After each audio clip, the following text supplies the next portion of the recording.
শুধু এই 3টে লিপ প্রোডাক্ট আর এত সুন্দর lip combo, daily college going এর জন্য ইনস্ট্যান্ট রেডি লিপ কম্বো। চলো তোমাদেরও দেখাই কিভাবে করতে হবে। Before that, hello, welcome to my daily blog day 3। সবার প্রথমে আমি অ্যাপ্লাই করেছিলাম নাইকা কসমেটিক্সের all day matte liquid lipstick. এটা অল্প করে ঠোঁটে লাগিয়ে তারপর হাত দিয়ে ব্লেন্ড করতে হবে, না হলে প্রচুর ব্রাইট দেখায়। প্রত্যেকটা লিপ প্রোডাক্টের লিঙ্ক আমি দিয়ে দেবো, তোমরা কমেন্টে লিঙ্ক টাইপ করো, তোমাদের ডিএমে অটোমেটিক লিঙ্ক চলে যাবে। এরপর আমি ইউজ করেছি মার্সের লিপ টিন্ট, যেটা লাগানোর সাথে সাথেই কালারটা এত সুন্দর হয়ে যায়, ইনস্ট্যান্টলি ফেস্টুন লাইটার দেখায়। অ্যান্ড লাস্ট আমি মার্সের ব্রাউন লিপ লাইনার ইউজ করেছি লিপটাকে শেপ দেওয়ার জন্য। ব্যাস, আমি রেডি।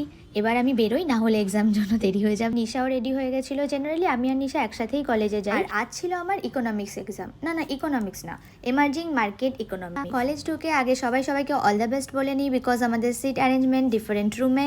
তারপর এক্সাম দিয়ে বেরিয়ে হাতের যা 100 মার্কসের এক্সাম দিই, কি ভাবছো মাল্টিপল চয়েস থাকে? না, 5 মার্কসের 6টা প্রশ্ন লিখতে হয়, 10 মার্কসের 5টা প্রশ্ন লিখতে হয়, আর 2 মার্কসের 10টা প্রশ্ন। উফ, শেষে হাত ব্যথা ভুলে আমরা এবার পেট ব্যথার দিকে নজর দিই। চলে গেলাম সেক্টর 5-এর দ্য ফেমাস লিট্টির দোকান, যেটা IEM ব্যাক গেটে ঠিক অপোজিটে। লিট্টি প্যাক করিয়ে নিয়ে এবার ঘর যাই, ঘুমাতে হবে। আবার কাল দেখা হবে, টাটা।